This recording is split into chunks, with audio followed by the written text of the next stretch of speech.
বুঝলি শামিন ভাই, আমি মনে হয় প্রেমে পড়ে গেছি। মাছ ধরতে এসে কার সাথে প্রেমে পড়লি? মাছের সাথে নাকি? ভাই ওই রুবিনা আমিনা খালার ভাইজি। হ্যাঁ, ও রাগও যেমন চাপও তেমন। চাচা একটা উপদেশ দেন, কারো যদি ভালো লাগে তাহলে কি করা উচিত? আমার কাছে একটা আইডিয়া আছে, প্রেম যদি করো পেঁপের মতো করো। পেঁপের মতন প্রেম কি হয় নাকি?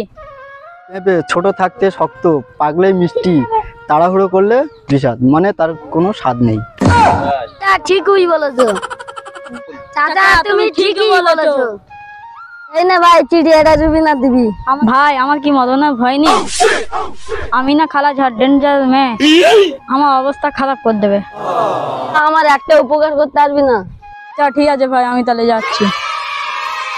সারপ্রাইজ করে আমাদের পাশে থাকবে।